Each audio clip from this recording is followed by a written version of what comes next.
O, ano na niya, Mr. Maravillas, yung mga balita ngayon? Yung sa investigasyon po ng Congress, lahat kabalbalan ng previous administration. Lahat kabalbalan po ng previous administration ng nadidiscover ng ating mga congressmen. Medyo pahinga muna tayo. Dito muna tayo sa magagandang balita. Di ano niya, Mr. Maravillas, yung magandang balita natin. Baka lang yung bigas na laging nababanggit ng mga DDS. Mayroon ng magandang balita. Mayroon na po. Ito siya, for cheaper rice, sabi po ni Speaker of the People, Martin Romualdez, na binansagang Mr. Rice. Magandaan niya itong ginawa ni Pinsan. Binawasan yung imported rice tariff. Diba?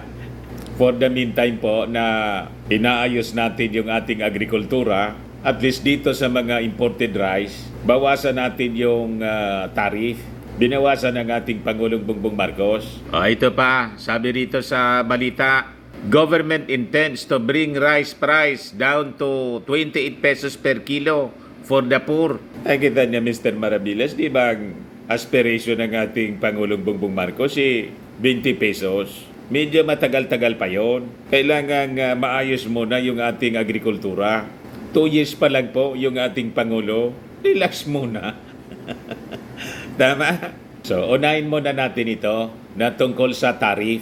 Ibigay ko na muna sa inyo yung kwento at pag-usapan natin. Importante mga kababayan dito, hindi nakakalimutan ng ating Pangulong Bongbong Marcos yung ng ating gobyerno ang tungkol po sa bigas. Kasi alam ng ating Pangulong Bongbong, pangunang pangangailangan po ito ng ating mga mamamayan. So ito po yung magpinsan. So pinuri po ni House Speaker Martin Romualdez yung naging move ng ating Pangulong Bongbong. Nabawasan po yung tariff para dito sa mga imported rice mula po 35% to just 15% na lang. So ito ang yung reduction sa tariff at saka yung direktang pagbibenta ng ating gobyerno nitong mga bigas sa pamamagitan ng mga kadiwa centers should bring down the retail price of rice substantially, especially para sa ating mga consumers. So magiging mura yung mabibili ng ating mga kababayan.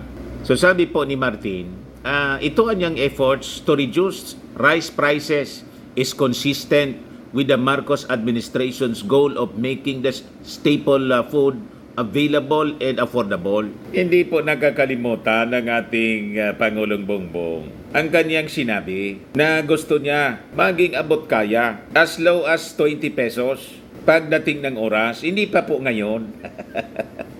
Pero tuloy-tuloy po ang distribution ng mga tulong. Lalo na sa panahon ng calamities, disasters. Ngayon nga po, busy-busy na naman yung ating mga officials sa panguna ng ating Pangulong Bongbong Marcos sa pagtulong po doon sa mga apektado ng pagputok ng Bulkang Kanlaon.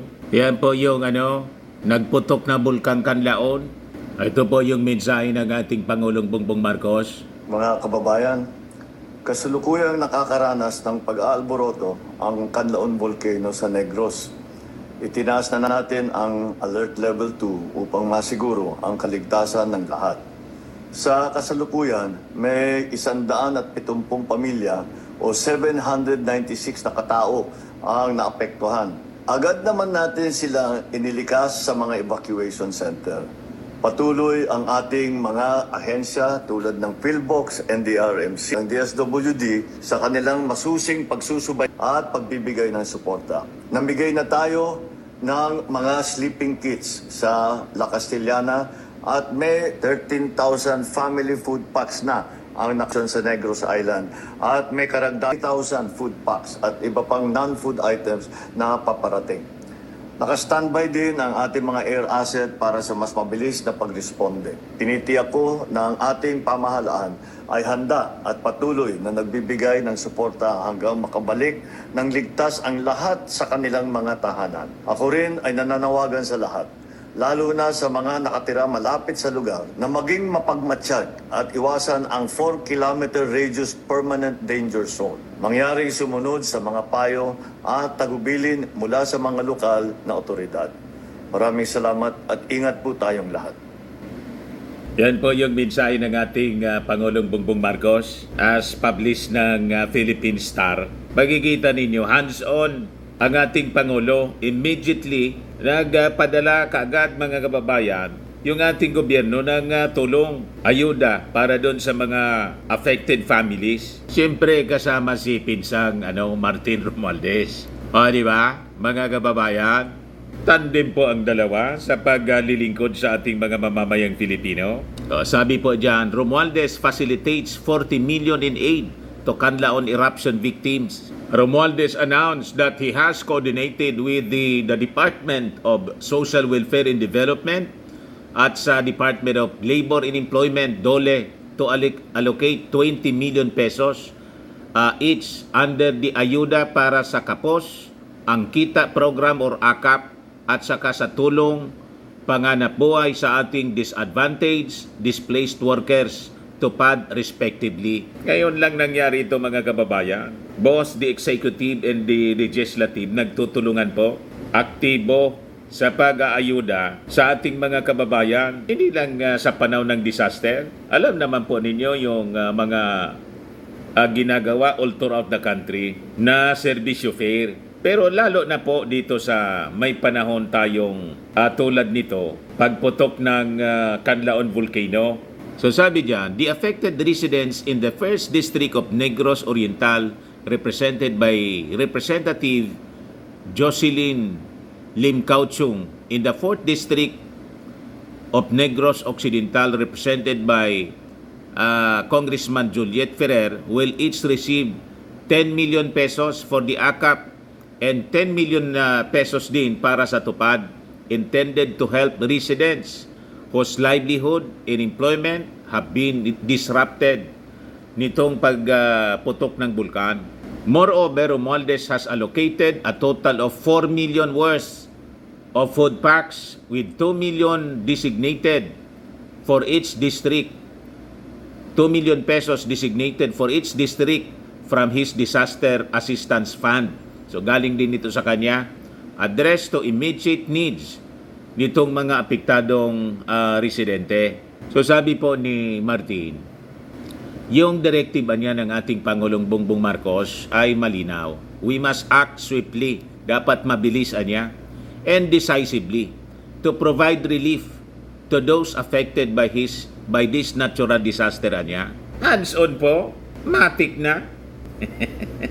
Tama? Kaya kahit po tumatama sa atin, kasi yung mga ganitong calamity po, normal na sa atin. Ang dami tayong active volcanoes dito eh. Other than that, yung mga tumatama pang bagyo. Ngayon, pumasok na po tayo sa tag-ulan. So yun din yung ating mga pinagandaan siyempre. So dapat niya mabilis.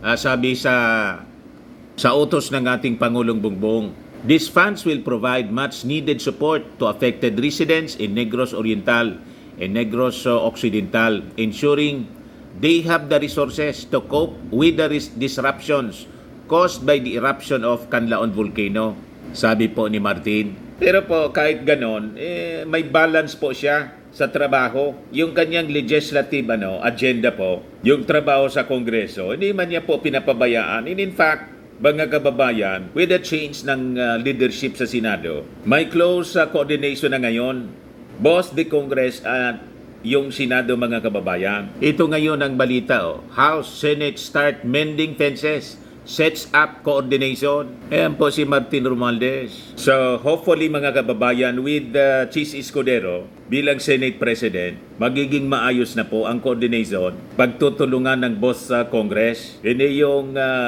tulad ng nangyari po nung nakaraang mga buwan, nagbabangayan yung mga senador at mga congressmen. Di ba?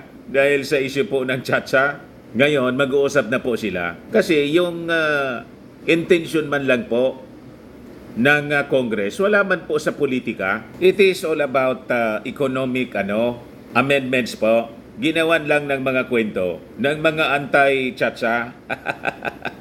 Pinulitika po. Pinulitika si Martin Romualdez. Nagsisilo siguro yung iba. Pero hindi po apektado yung performance ng Kongreso. Mamaya ibigay ko sa inyo yung speech ng Speaker of the House, mga kababayan. In so far as yung achievement ng Congress sa pagpasa, mga kababayan, ng mga napaka-importanteng legislation. So sabi rito, the House of Representatives in the Senate have started coordinating on their legislative priorities. Dapat ganun po ahead of the third and last regular session nitong 19th Congress, sabi po ni Martin kahapon. Romualdez told reporters he initially discussed the two chambers' common legislative agenda kay Senate President Francis Escudero noong Monday sa Palasyo Malacanang. Nagkausap po sila noong signing ng batas increasing the public school teacher supply allowance. Nandun yung dalawa, si Chis Escudero, kasi signing nga po, yung allowance ng teacher from 5,000, 10,000 na po. Ang wala doon, si Inday, Defense Secretary, absent po. Saan ka pulutin yan, mga kababayan? Yung pinipirmahan, batas na nagbibigay ng dubladong allowance para sa mga teachers. Wala si Inday po. So sabi po ni Speaker Martin, sila ni Cheese have talked about passing priority measures in that charter change remains off the table, at least for the time being. Pero siyempre, sabi po ni Martin, isa pa rin naman na nakapending yung resolution of both houses, number 6 sa Senate, saka yung RBH 7. So, we'll get to that, sabi ng speaker. So, sabi niya, the Senate President and I agreed that even before the LEDAC, that in the third week of this month, mag-uusapan niya kami. Definitely, the coordination between the SP and myself, of course, we have each other's numbers. We will allow the Senate to fully organize itself or reorganize itself, and the common legislative agenda will be outlined as well as the priority legislation na niya. Ganon, mga kababayan. O ngayon, ibigay ko sa inyo, parinig ko sa inyo, mga kababayan, itong mensahe sa Kongreso ni Speaker Martin Romualdez in relation doon sa mga natapos na mga trabaho. So makikita ninyo, maririnig ninyo rito, mga kababayan, kung gaano ka-productive yung Congress ngayon sa leadership po ni Martin Romualdez. Ayan po. Dali lang. Honorable Deputy Speakers, Majority Leader, Minority Leader, distinguished colleagues, ladies and gentlemen. As we draw the curtain on the second regular session of the 19th Congress, I stand before you with a profound sense of pride and accomplishment. Today, we celebrate a milestone, the 100% approval of all priority measures set forth in the State of the Nation address of His Excellency, President Ferdinand R. Marcos Jr. and those agreed upon in the Legislative Executive Development Advisory Council, the LEDAC. 100%. Our work in this session has been driven by a clear and compelling mission. Our focus, national security and economic transformation, which are key to improving the living condition for all Filipinos. This holistic approach underscores our commitment to safeguarding our nation while fostering economic growth and ensuring that every Filipino experiences a tangible improvement in their quality of life. Malinaw po ang misyon nating lahat. Kapayapaan sa buong bansa, seguridad sa mga komunidad, masiglang ekonomiya, maunlad na kabuhayan para sa lahat. I am pleased to say that as always, we were faithful in fulfilling our solemn obligation. And with that, ladies and gentlemen, allow me to highlight this chamber's most notable achievements, and legislative milestones. The House of Representatives recognizes that sovereignty is a crucial element of independence, and any threat to the nation's sovereignty requires no less than prompt and deliberate action. To guarantee that we adopt a defensive position against any act of aggression or provocation, we have passed critical measures on sovereignty and defense to enhance our national defense capabilities. This ensures the protection of our sovereignty and the preservation of our territorial integrity.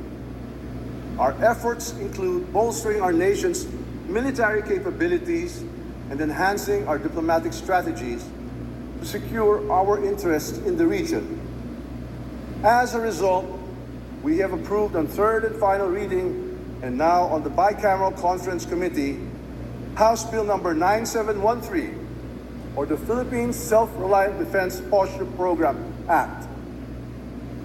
Legislative support has likewise been solidified for our continued fight against illegal drugs and criminal activities.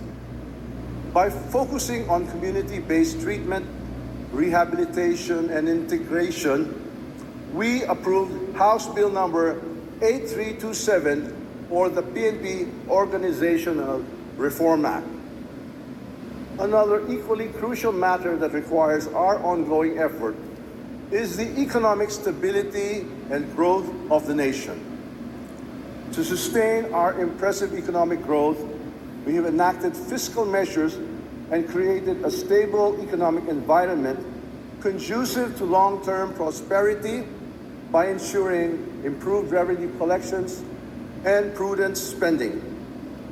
To emphasize the importance of meeting revenue targets that will sustain economic growth, we have passed into law Republic Act number 11976, or the Ease of Paying Taxes Act.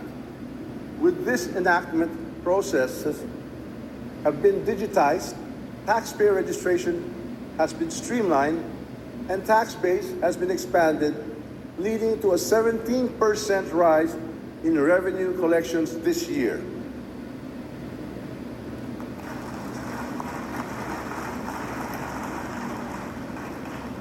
To further improve the investment climate in the country, we have approved Republic Act number 11954, or the Maharlika Investment Fund Act of 2023. This is a significant step towards attracting high-impact investments that will drive economic growth and create jobs for our people. I would also like to emphasize that the country's growing economy must be supported by excellent infrastructure development. This leads me to one of our top priorities, the Build Better More program. Our unwavering commitment to such a program helps secure funding and legislative support for numerous infrastructure projects, including the Unified National Grid, which aims to enhance connectivity and competitiveness across our archipelago. We have also advanced the DPWH NIA Convergence Plan, actually done today. And it integrates flood control efforts with broader water management strategies to ensure efficient use of our water resources. This initiative aims to enhance food security, support irrigation, manage water supply effectively, and by aligning the DPWH flood control programs with NIA's water conservation initiatives, we can better manage our resources to support multiple needs, including irrigation, water supply, and potentially power generation. This integrated approach will significantly contribute to our agricultural productivity, food security, and overall economic stability. I thank you all for your support in this measure.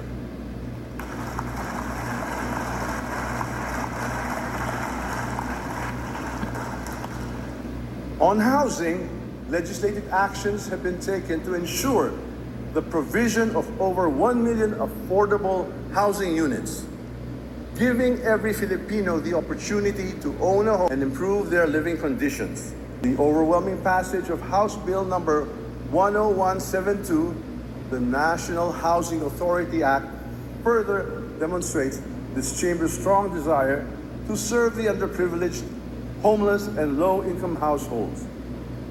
We also approved House Bill number 9506, or the Rental Housing Subsidy Program Act, which seeks to establish a rental housing subsidy program for informal settler families to further alleviate their plight. These measures are crucial in providing immediate relief and long-term housing stability to those in need. Hindi tayo titigil sa trabaho hanggat hindi natutupad ang pangarap ni Pangulong Marcos, ang mabigyan ng bahay ang bawat pamilyang Pilipino. Ayos. Talapakan. We have also enacted laws aimed at enhancing the healthcare system and welfare of our citizens. Republic Act number 11959, or the Regional Specialty Centers Act, simplified healthcare services, ensuring that specialized medical care is accessible to regions outside Metro Manila.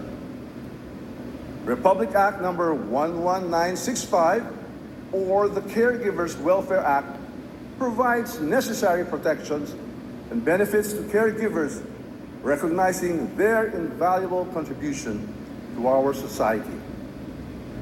We approved House Bill number 8461 to strengthen the National Health Program for senior citizens through a comprehensive nutrition and wellness program to prevent poor nutrition and related illnesses in the elderly.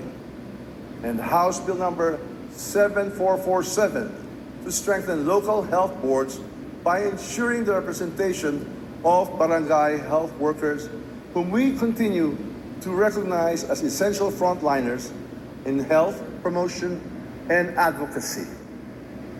Di We ba? have enacted Republic Act number 14, or the No Permit, No Exam Prohibition Act, to ensure that financial constraints do not hinder our students' academic process. Bawal na po. We have passed House Bill number 8210, or the Academic Recovery and Accessible Learning Act, or the Adult Program Act, to address and resolve the gap between current and expected learning competencies. Furthermore, House Bill number 10142, or the Early Education Care for Children Development Act, aligns early childhood care and development services with maternal, child health, and nutrition programs aimed at nurturing our youngest citizens from the earliest stages of their development. Para po Hindi sa lang natin Departamento ni tinitiyak Inday. At abot kayang edukasyon para sa lahat. Sinisigurado rin natin na walang sagabal para makatapos ang mga estudyante natin sa kailangan ng pag-aaral nila. Di ba? Employment opportunities and labor rights have been the focal point of our legislative agenda. Republic Act number 11962, or the Trabaho para sa Bayan Act, focuses on improving the employability and competitiveness of Filipino workers through upskilling and reskilling initiatives, as well as support for micro, small, medium enterprises and industry stakeholders. Matibay po ang ating paniniwala. Kailangan natin ang mga investments para makilikha ng mga trabaho at hindi basta lamang na trabaho. Trabaho na marangal at kayang bumuhay ng pamilya. Quality jobs. Yun. Di ba? Our social welfare initiatives are designed to uplift marginalized communities and ensure equitable access to resources. House Bill number 8463, or the Disaster Food Bank and Stockpile Act, provides for the establishment of disaster food banks and stockpiles throughout the country to speed up the country recovery and relief good distribution during calamities. House Bill number 9506, or the Rental Housing Subsidy Program Act, seeks to establish a rental housing subsidy program for informal settler families to further alleviate their plight. May subsidy na po sa rental In providing para doon sa immediate mga relief and mahihirap. long-term housing stability to those in need. House Bill number Kita ninyo? 9978, or the Moratorium on Payment of Student Loan Act, grants the postponement of the collection of student loans for a reasonable duration during the following and the occurrence of disasters and other emergencies. We have approved House Bill number 8456, or the Philippine Downstream Natural Gas Industry Development Act. This legislative action to increase the share of renewable energy in our power mix and promote sustainability reflects our commitment to address climate change and ensure a resilient future for our nation. House Bill number 9663, or the National Water Resources Act, provides for the establishment of the Department of Water Resource Management and enhances disaster preparedness measures, which are critical steps towards safeguarding our environment and ensuring sustainable development. May Department of All Water these na po. legislative measures that we had approved are not merely words on paper. They embody our commitment to the welfare of every Filipino and reflect our dedication to the creating a more just, prosperous, and dynamic society. As Franklin D. said, the only limit to our realization of will be our doubts of today. As we conclude the second regular session of the 19th Congress, I must congratulate all of you for the achievements that I am sure will contribute to charting a prosperous path for our beloved nation. We have steadfastly focused on our legislative works and ensured that our efforts align with the needs and aspirations of the Filipino people.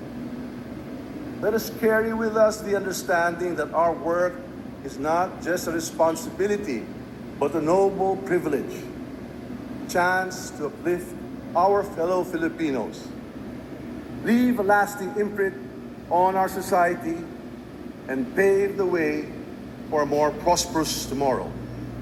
I am deeply grateful to every member of the House, our tireless Secretariat, headed by our reliable Secretary General, and Sergeant-at-Arms, and our devoted congressional staff. Your dedicated efforts have always been one of the keys to our success. Special thanks go to our esteemed Senior Deputy Speaker and our Deputy Speakers, our resolute Majority Leader, accompanied by his ever-reliable Senior Deputy and Assistant Majority Leaders, our hard-working counterparts in the minority, led by the equally diligent Minority Leader and our dedicated committee chairpersons. We also recognize the invaluable contributions of the contractual employees, janitorial services, and security personnel, most especially the media, our partner in disseminating legislative information to the people. Ayo, Sincerely appreciate kasama pala their tayo. commendable work. Sa pinasalamatan po ni Martin. O, di ba? Mga kababayan, kasama While tayo. we've achieved milestones, our journey is far from over. Let us march forward with a renewed sense of purpose, fortified by courage and unwavering determination, poised to confront the trials that lie ahead. Thank you, and I urge that we all continue to serve our beloved nation with dignity and integrity. Together, united in our resolve, let us build a better future for all. Damo nga salamat, hayong nga tanan, mabuhay ang Pilipinas, mabuhay po kayong lahat.